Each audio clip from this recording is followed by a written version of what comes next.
नमस्कार. जय ज्योती जय सावित्री. मी सोनाली रवींद्र खलोकार, सावित्री शक्तीपीठ, पुणे, महाराष्ट्र, शाखा परतवाडा. 11 एप्रिल 2026 महात्मा ज्योतिबा फुले यांची 200वी जयंती.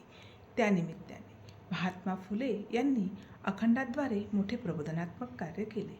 ते आजही उपयुक्त आहे. जाणून घेऊया त्यापैकी एक अखंड व त्याचा भावार्थ. आजचा अखंड आहे: सरकारी शाळा आधी दिवे लावा, उजेड दाखवा शूद्राधिका. फंडो नको तुम्हा कोणाची मदत, दावा करा मत शूद्र लोका. असे न करता लोक त्रास देता, खापर फोडिता माथ्यावर. इंग्रजांचे माना तुम्ही उपकार, म्हणू हद्दपार ज्योती म्हणे. जाणून घेऊया या ओळींचा अर्थ. सर्वप्रथम सरकारी शाळांमध्ये शिक्षणाचा प्रसार पोहोचवावा. तुम्ही लोकांपर्यंत ज्ञानाचा दीप प्रज्वलित करून शिक्षणाचा उजेड वाढवावा. चांगले कार्य करण्यासाठी कोणाकडून की निधी किंवा मदतीची अपेक्षा करू नका. आपल्या प्रामाणिकपणावर आणि चांगल्या कृतीवर विश्वास ठेवा. समाजातील सज्जन लोक स्वतःहून मदत करतील.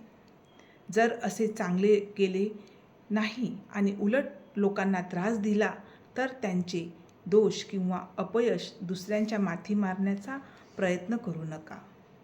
स्वतःची जबाबदारी स्वीकारा. शिक्षणाचा प्रसार करणाऱ्याचे उपकार मानावेत. शिक्षणामुळे मनुवाद, जातीभेद आणि जुनाट जातीरूढी दूर होतील. समाजात समता आणि बंधुभाव निर्माण होईल. एकूणच अर्थ असा की या अखंडाद्वारे शिक्षणाचे महत्त्व सांगितले आहे.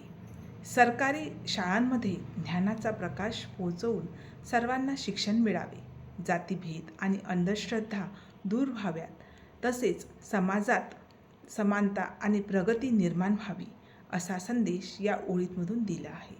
ज्योतिबांनी दिलेला संदेश आजही उपयुक्त आहे आणि तो संदेश आपण आपल्या जीवनात अंगीकारला पाहिजे, अशी मी सावित्री शक्तीपीठ, पुणे, महाराष्ट्राच्या वतीने आपणा सर्वांस विनंती करते. जय ज्योती जय सावित्री.